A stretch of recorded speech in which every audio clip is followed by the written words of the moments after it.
Magandang gabi po, Pilipinas. Magandang gabi po sa inyong lahat. Ako po si Rendon Labador at kasama ko po ang Team Malakas, si Marky Tan, si Rosmar, at ang aming crew, Tito June, Master TV, Nathan, Simon Tenten, Haring Bangis at Anjo, para po magbigay sa inyong lahat ng isang public apology sa nangyari sa Coron issue.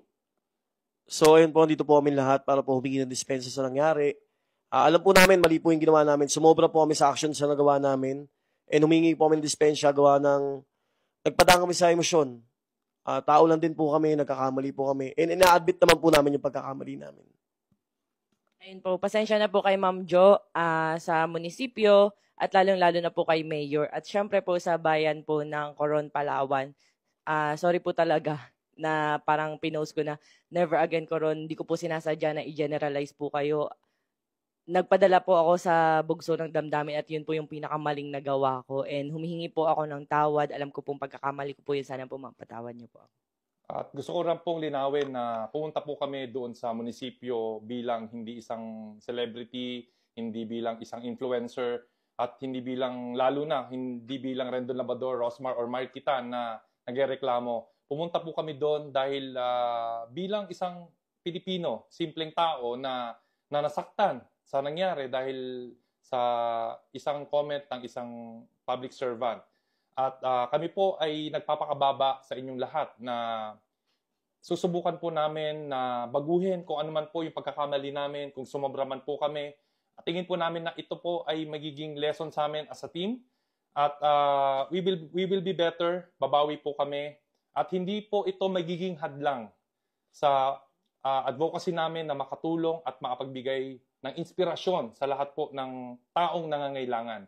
Ang Team Malakas po ay magpapatuloy at hindi po kami titigil sa pagbibigay ng kasiyahan, charity sa tao. Sa mga taong nasaktan po, sana po patawad nyo na po kami. At tungkol naman po dun sa sinasabi po na gusto raw po kaming i-persona non grata sa Coron, Palawan. Ayun po, Mayor, kung tingin niyo po na yun po yung magiging patas na desisyon para sa nangyari at kung yun po yung parusa sa nagawa po namin, ayun, humihingi po talaga kami ng tawad. Pero kung tingin niyo po yun po talaga, maluwag po namin tatanggapin. Ayun po, maluwag po namin tatanggapin yung parusa niyo po na yun. Ayun, bottom line po, ayun, Ma'am Jo, pasensya na kung naging ganun ang aking aksyon, kung napasobra man. At mga tao sa munisipyo, kung naramdaman nyo po na disrespect ko po kayo, at lalong-lalo na po sa mahal nating Mayor. Mayor, wala po akong masamang intensyon para kayo po ay i-disrespect. Nirespeto ko po kayo bilang leader ng Coron. At saludo po kami sa lahat po ng inyong nagawa. At sana, Mayor, kung makakarating man po sa itong video na to, ako na lang po sana ang tatanggap ng persona non grata dahil nakita ko po ang sinseridad ng mag-asawang Nathan at Rosmar sa pagtulong. Sana po ako na lang po ang bigyan ninyo ng persona non grata.